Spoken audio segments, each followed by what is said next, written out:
Hey, podcast listener, even if you are alone in your entrepreneurial journey, know that today, right now in your earbuds, you are joined by thousands of entrepreneurs from all around the globe seeking to grow better, more profitable location-independent businesses. If you'd like to learn more about what we do and download our entire back catalog, check out tropicalmba.com.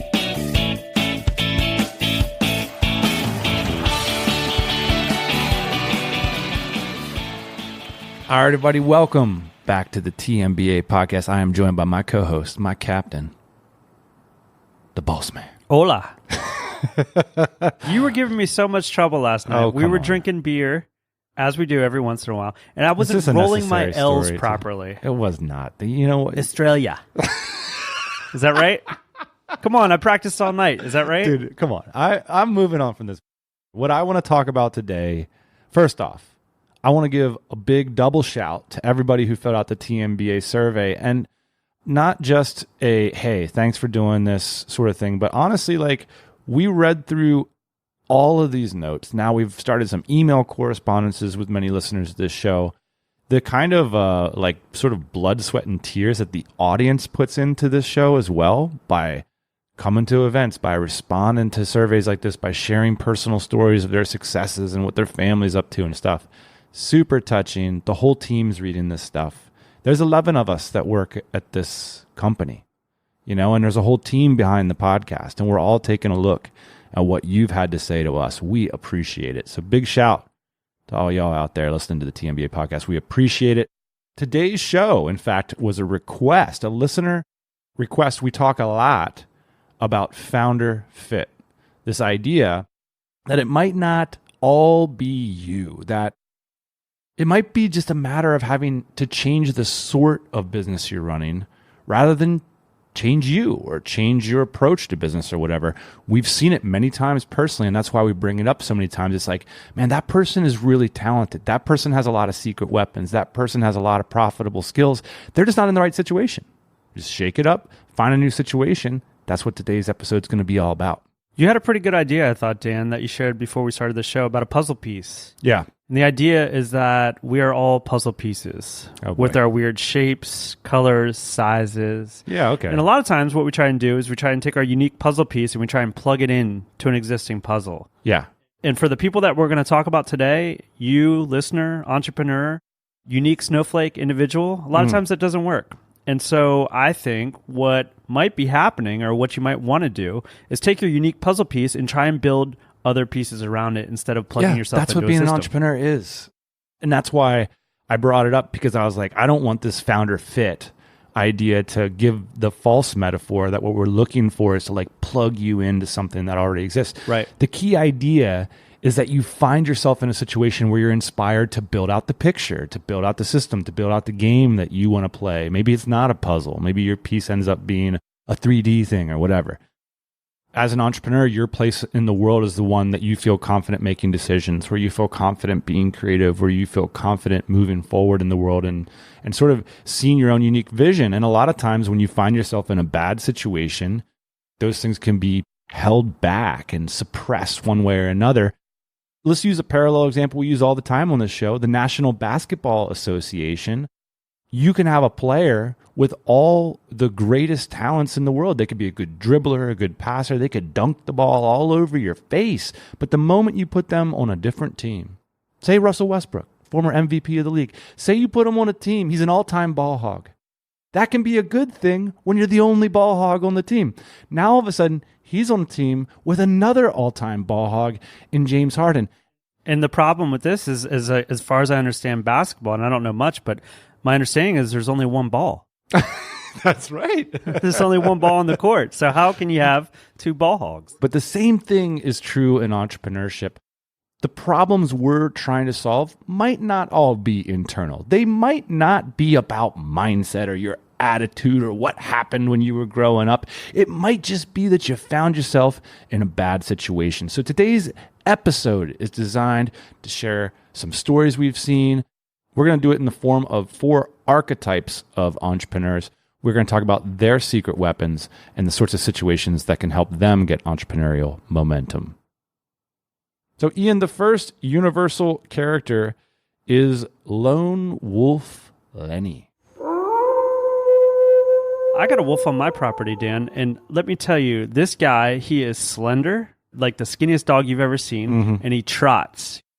He's like in perpetual motion, and he's stalking all the neighborhood cats, I would imagine. So the secret weapon of the lone wolf is that they have a profitable skill set, and that they've realized that they don't need to outsource the selling of that profitable skill set to others. For example, this wolf, not once would I imagine he's asked anyone else to hunt for him. And he is probably a very good hunter because he's still around. The idea of this magic secret power is that you realize that not only is the sort of skill that you've been doing professionally incredibly valuable, but that you can convince other people that it's valuable too. And this moment, often signified by putting a buy now button up on a website and seeing somebody send you money, no matter if it's $25 or $2,500, this can be the moment that the lone wolf starts to shine. The lone wolf often will be in a job situation, and they'll be doing something profitable for a company, and they'll be sort of outsourcing the selling. Maybe the lone wolf suspects that if they get fired, it wouldn't be such a big deal because they could go into any boss's office and convince them, based on their profitable skill set and their ability to hunt, that I can convince this boss to basically hire me. Yeah. And that's the secret weapon. The moment you realize you're a hunter, then all of a sudden you're just a shingle away from potentially having a profitable lifestyle business. It's often the lone wolf that's stuck in a job. And the situation that needs to change is, instead of selling your coworkers or selling a boss to hire you, you just transfer that skill set directly onto clients, customers, or fans. So Ian, let's talk about then how the lone wolf can activate their secret weapon, which ultimately, like this one, at its core, the gearing is so direct. It's such a powerful feeling. And I know that the secret weapon is latent in so many listeners, which is you can go out and make a living selling the product of your skills like this weekend. And that's why we always talk about the business model related most directly to the lone wolf Lenny is productized services. And we've done over 10 episodes, many, many interviews. We'll link to a whole page we have of how productized services can play directly into this secret weapon of being able to go out and sell. And if you're thinking that this might be your archetype, some great books to read would be The Ultimate Sales Machine or Spin Selling. These books themselves are so powerful. They are the levers that unlock cash flows. And if you're able to sell your profitable skill set, you're in business. It's just that simple. Next up. Since we're in Spain, our next archetype we will call Industry Ignacio. There wasn't an L in there. If there was, I would try and roll it.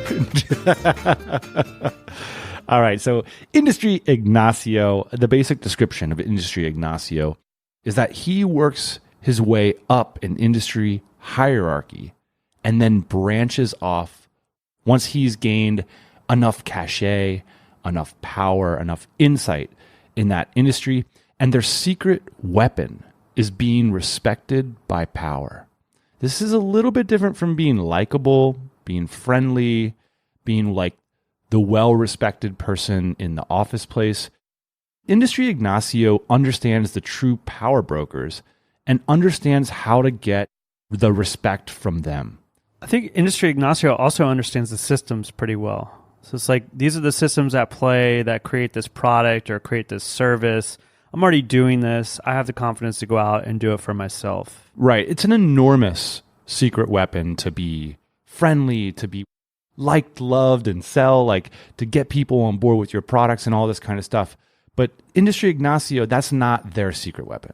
That's not the type of persona that they have. Instead, like what you're saying, they see levers. They see people with their hands on levers. They see the systems behind the people with their hands on the levers. And that's its own secret power.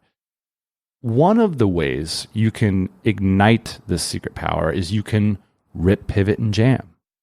You can take an idea that's already working, that you already have power in. You can pivot it towards a new industry, a new style of doing that business, and you can jam it. Jam means work hard. Jam means like work really hard to get that product or that business or service launched. But the idea is that it's not about, going out and hunting, convincing people to pay you the money or whatever. It's about seeing an existing system that's working, changing it a little bit, and then running with it. Right. And typically, this approach is going to take a little bit more time than a lone wolf type approach because, to peel back the layers of power and of how systems work and to build the trust of power. Maybe it's not but the trust in the actual relationship, it can take some time. So you might ask yourself, if you're industry agnosio, do you hang out with them? Do they respect you in a way that they invite you to the conversations that are most important to the company? That's an interesting heuristic for this path to success. It is not critical to success, but if your secret power is being respected by power, I think that this is an approach that can work particularly well. The resources that I think dovetail nicely with this: How to Win Friends and Influence People, a classic. Start with the why as well. Yeah, Simon Sinek. Today's episode is sponsored by ShipHero.com. Thank you, ShipHero. Hey, they handle more Shopify third-party fulfillment orders than any other provider. If you run a Shopify store, if you're thinking about it, you basically need to be a warehouse operations genius, constantly sorting inventory, fulfillment, and shipping, rather than doing what you're supposed to do, the entrepreneur running your business. And add to that, we all know your customers want their order tomorrow. So let ShipHero help. They have created a solution called ShipHero Fulfillment. And get this, they will both handle your inventory and ship your orders on your behalf. They have warehouses throughout the United States and provide easy, transparent, fixed pricing. And get this, with no minimums or setup fees. So even if you're just starting out or if your store is already there, ShipHero can help you ship at any volume level, and it only takes seconds to get started. Simply connect your Shopify store to ShipHero and boom, you're halfway there. They have an easy-to-use dashboard to help you manage your products and view your shipments. So if you run a Shopify store and want to test it out, these folks are so confident you'll love their service. This is a total no-brainer that they are offering TMBA listeners, that's you, $100 to try ShipHero. So head on over to fulfillment.shiphero.com/TMBA and sign up using the code TMBA. As a bonus, their team is on hand to answer any questions you have. That's right, ShipHero handles millions of orders a month, and they really know their stuff. So check them out. ShipHero.com. That link again is fulfillment.shiphero.com/TMBA.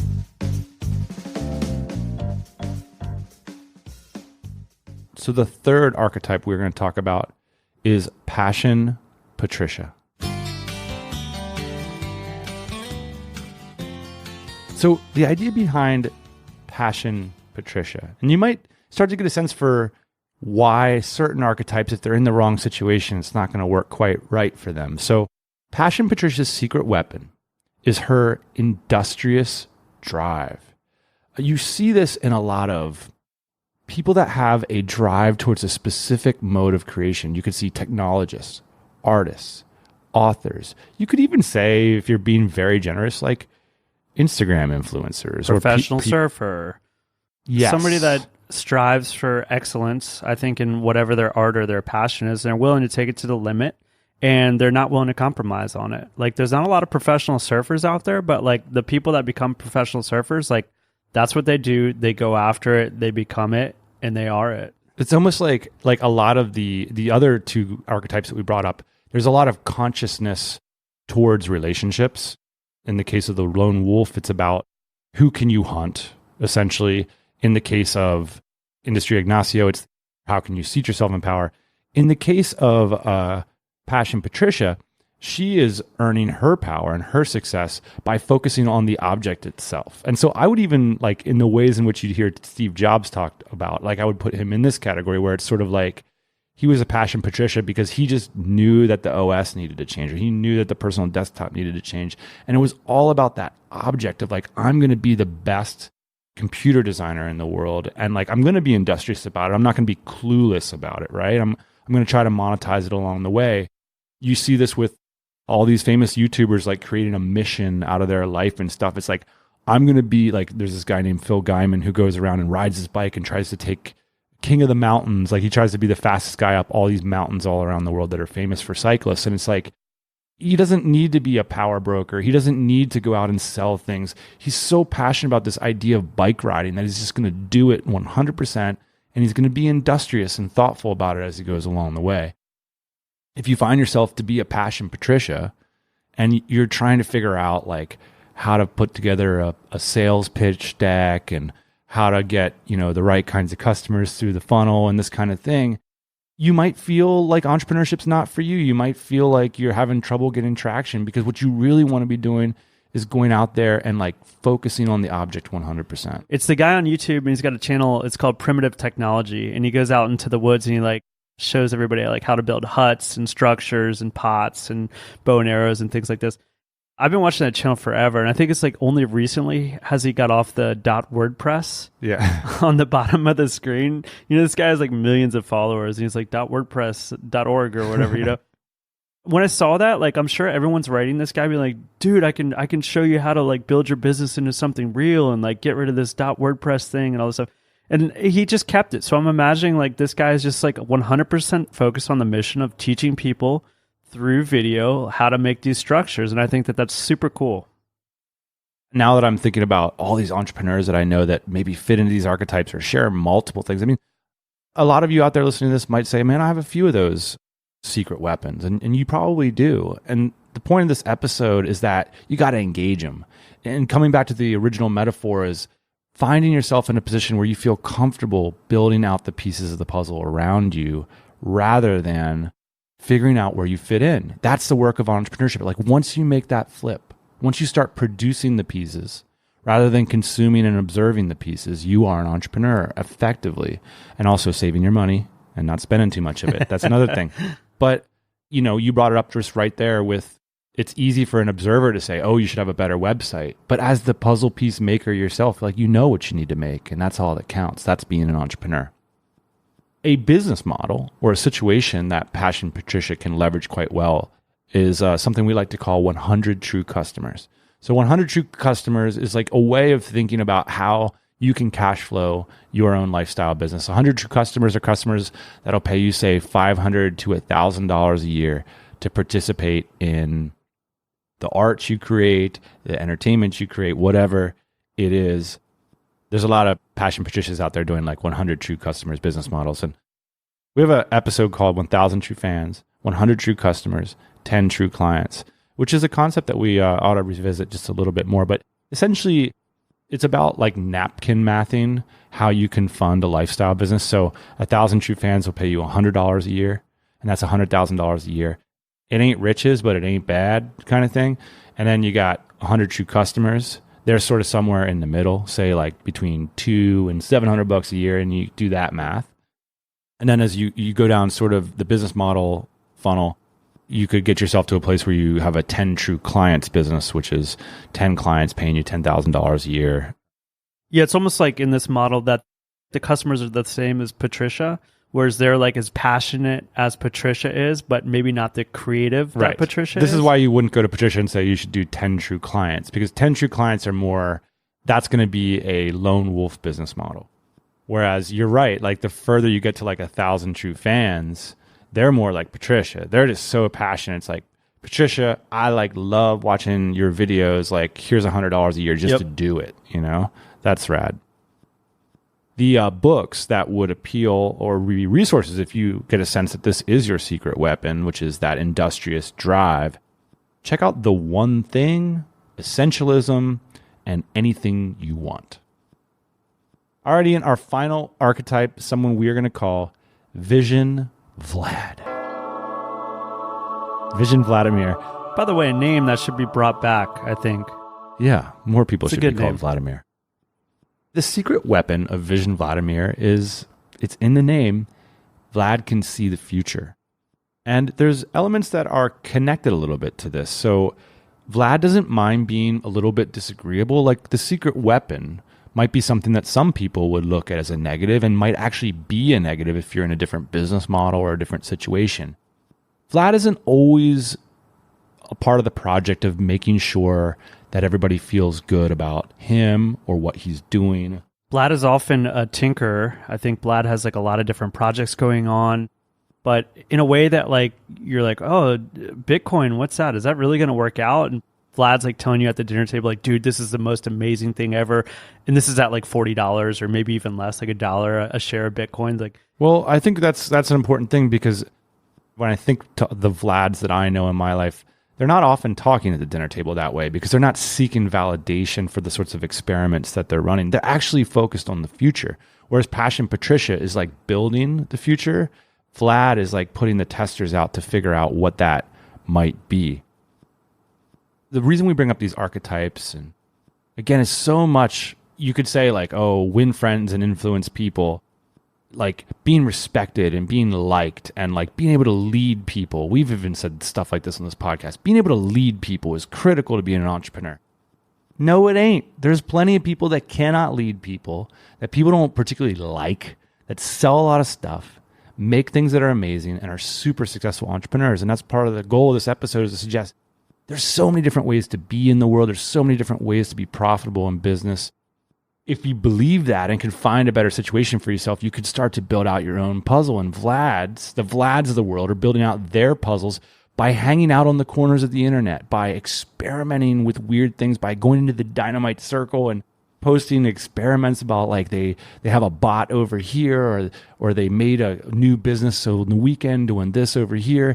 And it's not about, hey, respect what I'm doing, or I'm a leader, or this. It's like, I'm trying to figure out something true about the future. And that's my secret weapon.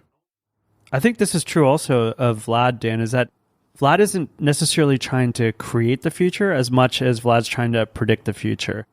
I think a lot of people, they like try and work uphill, right? It's like, I'm going to create this future that doesn't exist like, yet. This app is going to do this and that. That's not Vlad. Vlad is like actually a future seeker, not necessarily a future creator.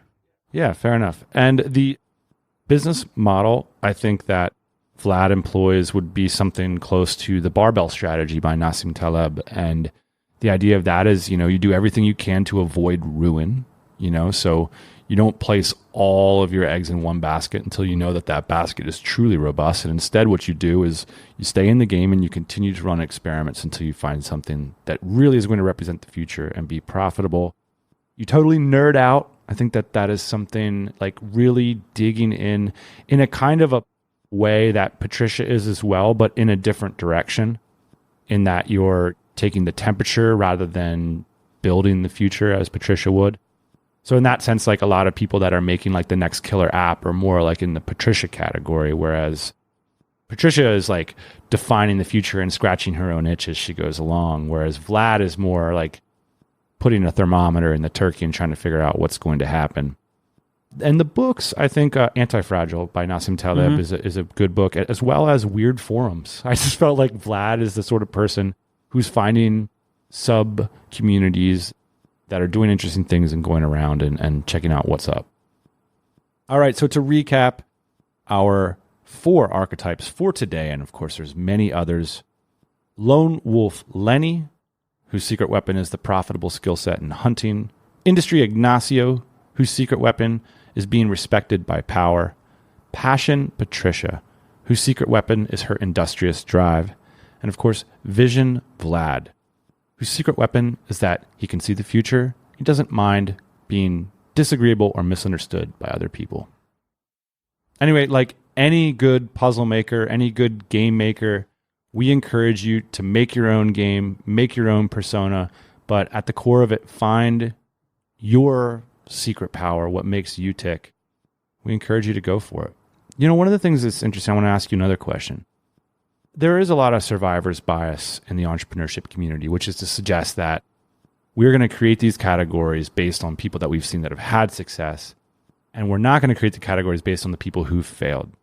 But we have known a lot of people who've decided not to be entrepreneurs for whatever reason. I'm curious, have you ever met anybody who's regretted going into entrepreneurship? I think that I have, for sure. I mean, I think I've met people that have had 10, 15, 20-year careers in entrepreneurship, like tons of ups and downs, tons of highs and lows. And they've looked back and thought like, wow, if I average out the amount of money that I've made, it's similar to just having a job. And like I could have had constant health care and I could have been like a lot less stressed out. I've heard people say that, but I've never heard that same person say, I wish I would have just kept a job. I think that that's implied in the response, that it might have been just easier if I just had a job. But they didn't want easy, right? They didn't want easy, but then also, you're forgetting about all the good things that probably happened along the way too, which is I woke up at 11 a.m. on a Thursday. I got to go to my spin class, these types of things. But also, if you think about like what Lenny, Ignacio, Patricia, and Vlad are all doing, is what's synonymous across the board is this idea of passion, of learning, of taking on projects and executing on them. And it's very rare that you do those sorts of things in life and then look back and say, oh, I wish I would have just done what someone told me to do or whatever, or fallen into line. Now, some people might do all those things and say, I've chosen to go back into the ranks, but I'm doing it with a different mindset now. I'm doing it with a different perspective, and I'm choosing in a way that I might not have chosen before. Jumping into entrepreneurship and figuring out which strategy or approach you're going to take is a terribly scary thing. But sometimes you can just let your personality guide you, or like who you are or what puzzle piece you are guide you, right? And I think that's one of the hopefully the merits of this episode is you might have like recognized yourself in one of these archetypes and thought like, hey, yeah, that's kind of me. Like no reason to change. Like I'll build some puzzle pieces around me and I'm going to go for it. Go for it. That's what we're hoping to encourage some of you out there. You have a lot to offer the world. We'd love to see it. And before we go, speaking of offering to the world, one of the unique puzzle pieces you've designed is a little something we used to call Rappin' Reviews. That's right. But going forward, we're going to call it Rockin' Reviews. But just to confuse everybody, we're going to have a rap song today. Here's the deal, is I still listen to a lot of rap, Dan, but probably not as much rap as I do rock. And I think it's time to introduce some rock songs. But let's play one last rap song because, according to the TMBA survey, this is one of the more popular sections. It's a popular segment. Dan, this is from the A$AP Rocky album Testing. The song is Tony Tone. My mic sounds nice, check one. My mic sounds nice, check two. Testing 1 2 1 2. Let's go.